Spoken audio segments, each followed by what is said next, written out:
Welcome back. This is Toni Wade, the Compassionate Investor, and I'm talking today about my fails in business. Now, this next one is related to transitional housing.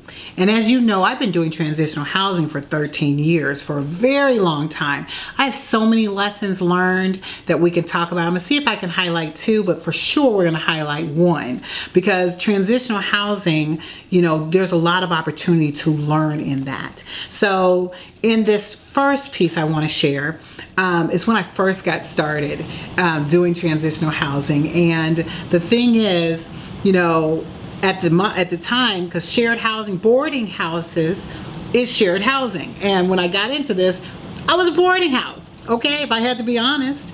And there's certain things that you do when you're dealing with boarding housing, and what you don't know, you sort of, it's like a trial and error thing. So long story short, I had a property. Gosh, it was so long ago. This was my first property. It was a 4-family flat. We had this property, and I had tenants who were there. They were so unruly, but they thought that they controlled things in a lot of ways, because we were trying to weave through and make things work, and with trial and error. And in a lot of ways, because I didn't screen properly, I got what I got. And I had gotten this one guy, and my God, have mercy, Jesus. He was the one that challenged me to the hilt. Got him in the property, and it got to the point where nuisances were all over the place. He actually worked with me too, which, you know, probably was the biggest mistake, because I didn't screen properly, and then I was trying to find someone to do the maintenance. Long story short, I get him in. We were having issues. I'm trying to get him out. He's like, I'm not going nowhere. I was like, but you are going somewhere. So we started down the process to get him out. And it's tough to get somebody out when you're dealing in this type of stuff.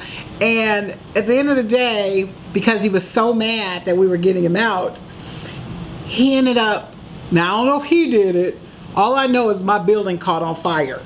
And because he was my maintenance guy, and we were working on another property that needed insurance, he thought I had no insurance, and he was trying to hurt me. So long story short, he burns the building down. Thank God I had insurance. So first step number one, make sure you get some good insurance. But he thought I had none. So the building got burnt down, and he fought me tooth and nail, basically said I burnt the building down. He had evidence that I burnt the building down, even though I was in Champaign, Illinois, visiting at home for Mother's Day. I mean, it was Easter. That's when it happened, on Easter. And his story kept changing, because unfortunately he had an addiction issue. So I was dealing with somebody that I truly didn't screen properly, that now was trying to hurt me. So lesson learned, make sure you protect your property to the point where you're not hurt, and make sure you can streamline your processes so that you can find the right people who are in your property.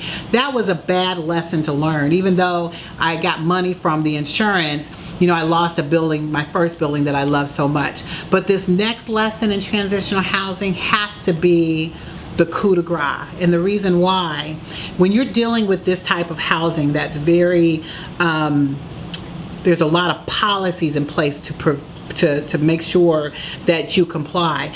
Boarding housing in St. Louis, if you have more than 3 individuals who stay in a property, you're considered a boarding house, and you're required to then do plat and petition to be able to get that property qualified as a boarding house.